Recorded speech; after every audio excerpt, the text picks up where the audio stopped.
O PIB do Brasil sofre queda histórica. Igual falou. O PIB do México crescerá 4 vezes mais do que o nosso. Agora, quanto à corrupção, é diferente. A corrupção crescendo sempre, senhor presidente.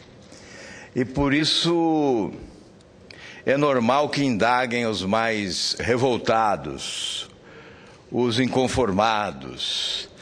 Quantas quadrilhas cabem num só governo? Certamente, a exemplo do que estamos verificando nos últimos anos, um só governo pode abrigar muitas quadrilhas. A sucessão de escândalos e de fracassos administrativos que se verificam no país nos últimos anos permite considerar que a fina flor das gestões de Lula e de Dilma Rousseff esmerou-se muito mais em se organizar para assaltar o Estado do que para fazer o país melhorar.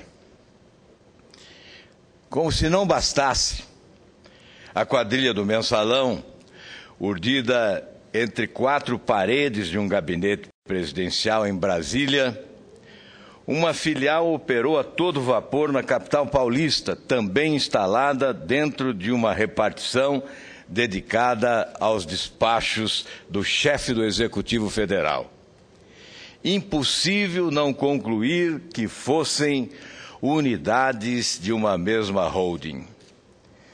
Na sexta-feira, a Polícia Federal concluiu o relatório final sobre a Operação Porto Seguro, que flagrou mais uma quadrilha operando nas mais altas esferas do governo petista.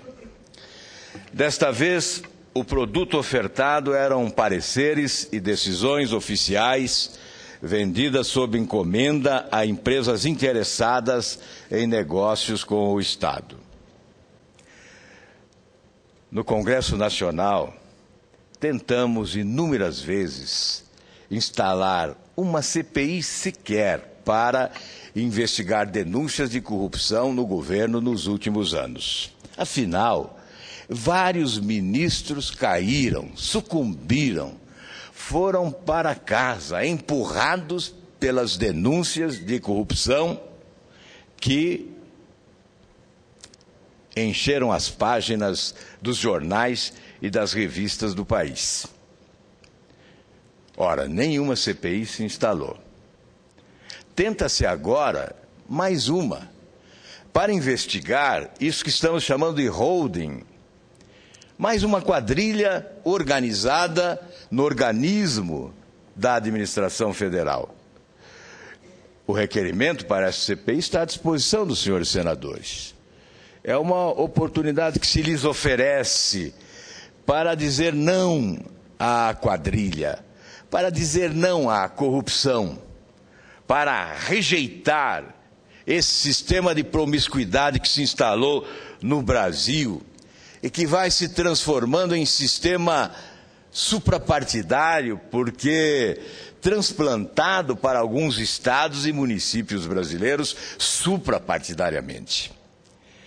Senhor presidente, a nossa assessoria preparou um mapa. A diagramação foi feita com base nas informações divulgadas pela imprensa nessas 2 últimas semanas. Quase 300 folhas de informações. Só não foram incluídos novos personagens que vieram ao conhecimento público nesse final de semana. Mas aqui há um mapa.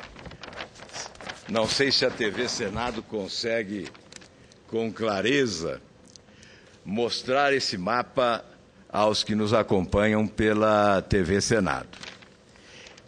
Esse mapa é um trabalho da nossa assessoria, estabelecendo os vínculos que ligam uns aos outros na quadrilha organizada para assaltar os cofres públicos nesse país.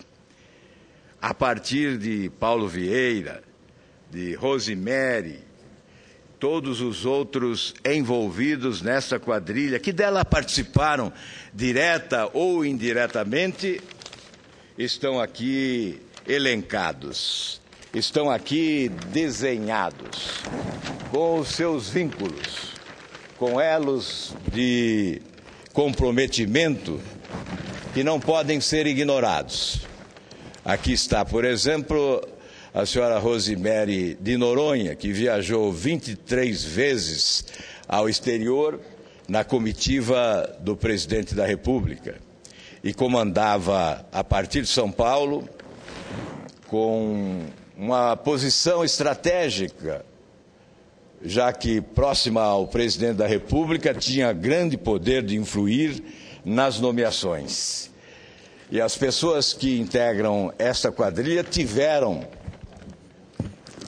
o apoio formal, explícito de Rosemary para ocupar as funções que passaram a ocupar.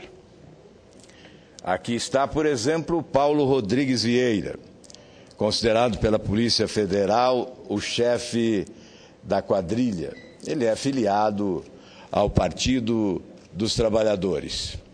Há aqui, neste mapa, a funcionária da Faculdade da Família de Paulo Vieira. Porque nesse esquema de corrupção, diploma falso também foi ferramenta utilizada. Aqui o senhor José Weber Alves, que, nomeado por Helenice Guerra, ex-advogado-geral adjunto da União. Sobre ele, o senhor Adams falou quando esteve, semana passada, em audiência pública na Comissão de Constituição e Justiça.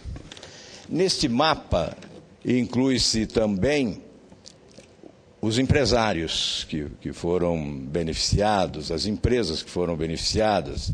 A New Talent, por exemplo, que recebeu 1.120.000.000 de reais da Cobra, braço tecnológico do Banco do Brasil, com dispensa de licitação. Apresentou um atestado falso. Aqui estão as relações comprometedoras que esse mapa apresenta em função de documentos que foram revelados pela Polícia Federal. Aqui também está o ex-vice-presidente de crédito do Banco do Brasil e ex-presidente da Previ, atual presidente da Brasilprev, Ricardo Flores, que é amigo de Rosemary e que está incluído nesse mapa exatamente em função da sua participação nas tratativas que promoveram os benefícios referidos. A Agência Nacional do Transporte Aquaviário, com Paulo Vieira e Carlos César Floriano, influência em fiscalizações. Paulo Vieira já foi ouvidor da ANTAC. Há nesta relação alguns parlamentares, em razão de diálogos que foram interceptados pela Polícia Federal, uma vez que alguns números de telefones foram eleitos para a interceptação telefônica. Enfim, são muitos os nomes aqui envolvidos que possibilitaram, nesse cruzamento de informações, a fotografia da quadrilha, ou a fotografia da estratégia adotada pela quadrilha para assaltar os cofres públicos no país. Isto é uma vergonha inominável. Não basta o governo afirmar que está adotando providências, são providências pífias, insuficientes. Não basta esta encenação de permitir que ministros compareçam ao Senado para falar sobre a Operação Porto Seguro. É preciso que o governo adote uma postura de sinceridade diante da nação e se coloque à disposição para uma investigação cabal, a fim de que a sociedade possa ter as informações que busca para esclarecer os acontecimentos. Quem são os maiores responsáveis por isso? Já em relação ao mensalão, há um capítulo não escrito. O Brasil quer saber se existem outros responsáveis pelo mensalão que não foram alvejados pelo julgamento do Supremo Tribunal Federal.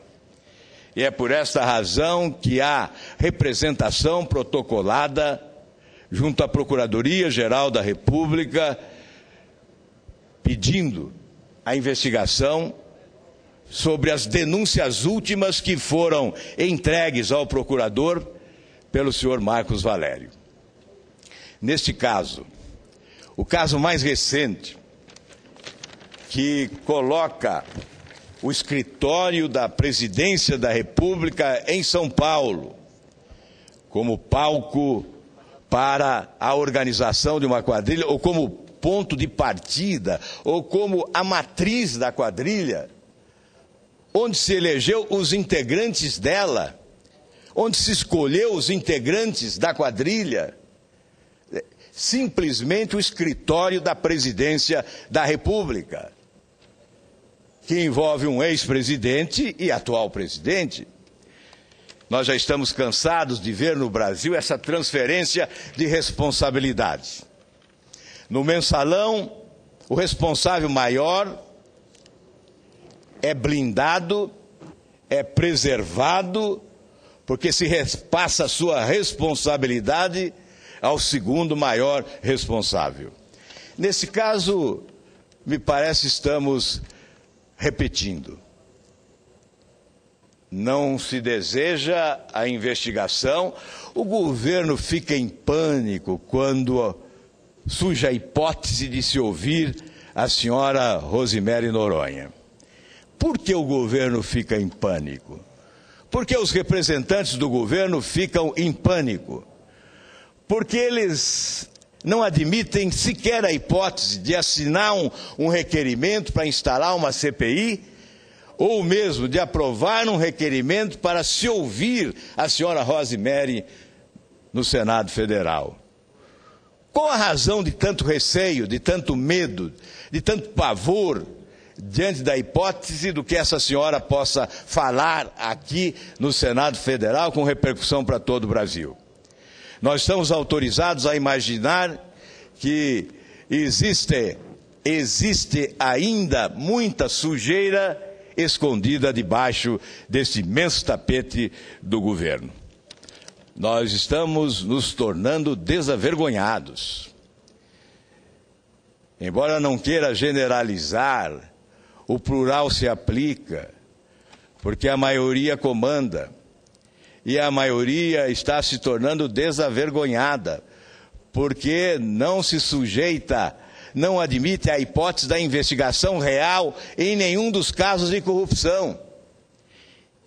Eu concordo com a indignação do senador Pedro Simão em relação à CPI Cachoeira. O desejo dele até que o Conselho de Ética investigasse os integrantes desta CPI, porque não investigaram. Eu sou solidário a essa indignação do senador Pedro Simão. Mas é preciso cobrar quando os assuntos dizem respeito mais diretamente ao governo. E este é o caso.